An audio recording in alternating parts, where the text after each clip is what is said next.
Et bonjour les loulous. Conformément au vote, on va parler du chasseur de vampires le plus classe de l'univers, Blade. Quoi? Vous voulez l'autre, c'est ça? Bon, alors Blade. Alors, c'est une première, mais c'est le premier film Marvel de la chaîne. Ça aurait pu être le premier super-héros noir du cinéma, mais un an plus tôt, il y a eu Steel avec Shaquille O'Neal, qui est une purge dégueulasse, mais c'est sorti un an plus tôt. Donc Blade est un chasseur de vampires et semi-vampire lui-même, mais dans le sens pratique du terme, puisqu'il dispose de tous les avantages des vampires sans en subir les inconvénients. Alors, si vous connaissez peu l'univers Marvel, ça peut vous surprendre, mais les vampires existent dans l'univers Marvel, et il y a même Dracula, qui ne sera pas cité dans le film, malgré le fait qu'on nous présente une société de vampires dirigée par des sans-purs.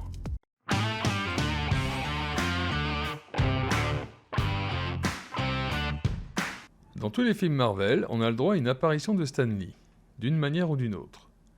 Et bien pour ce premier film, une scène où Stan Lee apparaissait en tant que policier après la scène de la boîte de nuit a été tournée, mais pas intégrée au film dans le montage final.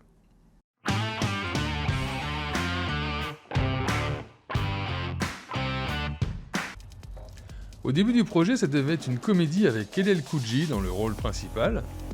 Ensuite, on a parlé de Denzel Washington et Laurence Fishburne. Mais pour le scénariste David Goyer, Wesley Snipes était le meilleur choix. Whistler, qui devait être un personnage très secondaire, est finalement devenu très populaire grâce à son interprète Chris Christopherson. Le méchant est un gros méchant comme on n'en fait plus, interprété par Stephen Dorff, qui a été très apprécié dans son rôle. Peut-être que son regard vitreux de consommateur de farine a aidé à rendre son interprétation plus percutante. Mbushi Wright, la médecin prise au milieu de cette guerre, complétera le casting principal. Blade a surtout comme avantage de dépoussiérer le film de vampire, tout en respectant les fondamentaux du genre. Alors certes, Blade est un hybride, mais on y retrouvera les pieux dans le cœur, la lumière du soleil, même si on apprend qu'avec beaucoup d'écran total, on peut tenter de vivre 2 jours quelques instants, quand on est vampire. On perçoit un mépris de classe, de sang pur, envers les autres, et une société de vampires qui vit bien en toute discrétion parmi les humains. Il y a même quelques humains esclaves volontaires de vampires pour devenir vampires plus tard, quand le maître sera enclin à les mordre. Allez, ça raconte quoi, Blade? Tout d'abord, on a droit à une scène d'exposition dans laquelle un homme pense s'éclater dans une rave, avec du bon gros son techno, mais il est le seul humain et toutes les autres personnes présentes sont des vampires. Et comme on dit, si tu n'es pas à table, c'est que tu es dans le menu. Alors apparaît Blade, et là on comprend qu'il fait flipper tous les suceurs de sang. S'ensuit une baston au cours de laquelle Blade éclate à peu près tout le monde et cloue un gars au mur, un nommé Queen, bras droit de Frost, un maître vampire que Blade veut abattre. Car Blade est chasseur de vampires, mais il est beaucoup plus stylé que Buffy, que j'aime beaucoup aussi pour des raisons différentes. La police arrive et Blade a disparu. Ils emmènent Queen à l'hôpital, et alors qu'on le croit mort, il mord les soignants, dont le docteur Karen Jensen. Blade intervient, trop tard, et s'enfuit en emportant Karen avec lui, en la balançant littéralement par la fenêtre. Et quand elle se réveille, on lui explique qu'elle a été mordue par un vampire, et que si la mort surprend, elle va se transformer elle-même en vampire, et que Blade ou Whistler devront la tuer, à moins qu'elle ne décide de le faire elle-même. Bonne ambiance. Pendant ce temps, Deacon Frost se rend au conseil des vampires qui n'aiment pas l'attitude de ce dernier, parce qu'il attire beaucoup trop l'attention. De plus, n'étant pas de sang pur, il n'est pas digne de siéger parmi les autres maîtres vampires.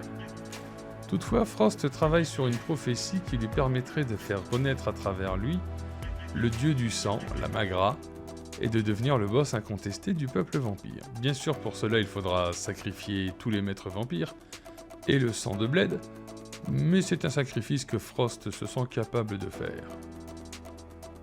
Tout cela se terminera dans un duel très cool entre Blade et Frost, qui se terminera par la défaite du méchant, qui explosera dans un geyser de sang. Point important pour le personnage, Blade retrouve sa mère, qui est devenue un vampire, et accessoirement la compagne de Frost, ce qui rend la situation un petit peu bizarre. Mais la beauté glacée de sa mère est à l'image de son âme, vide. Et Blade la tuera de ses mains. Ils ne sont définitivement pas dans le même camp.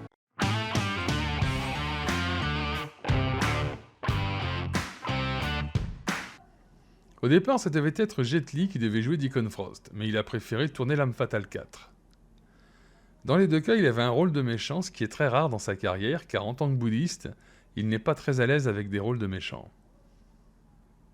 Disons qu'il est très soucieux de l'image qu'il donne.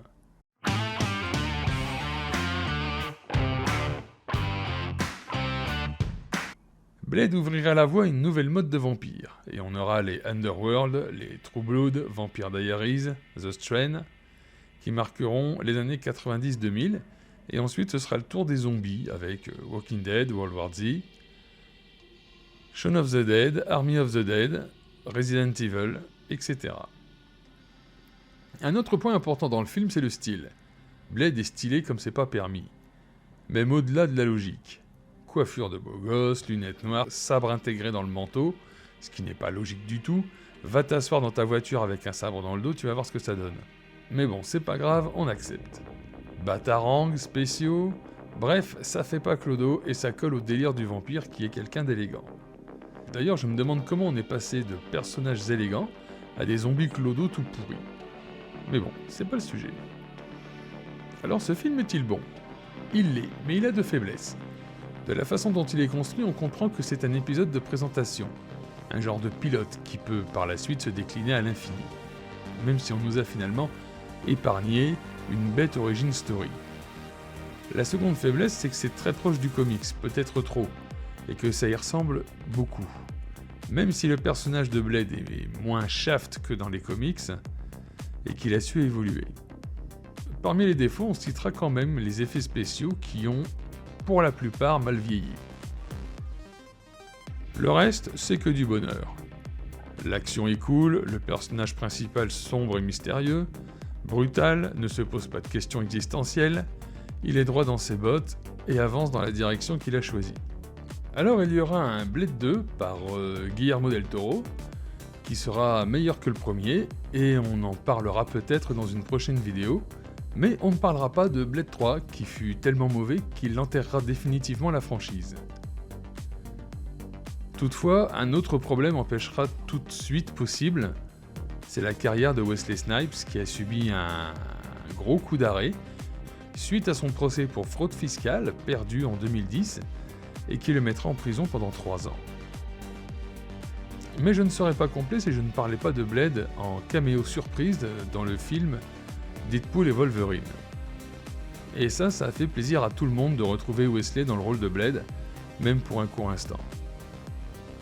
Actuellement, un projet Blade est prévu par Disney, mais alors qu'au début on parlait d'un film avec Mahershala Ali, ce dernier a abandonné sur un désaccord artistique, mais le projet est toujours maintenu, et ce serait peut-être pour cette année, mais aucune bande-annonce pour le moment, à part quelques fakes. Ce qui fait penser que le film sera soit reporté, ou soit sera directement sur la plateforme Disney+, et peut-être même sous forme de série. Mais je vous dis ça, on n'a pour l'instant aucune info, donc il va falloir attendre. Voilà, c'est tout ce que je pouvais vous dire sur Blade pour le moment. Likez, abonnez-vous, commentez, et surtout votez pour les prochaines vidéos, il reste peu de temps. Et en attendant, on fait bisous mais sans les crocs. À bientôt.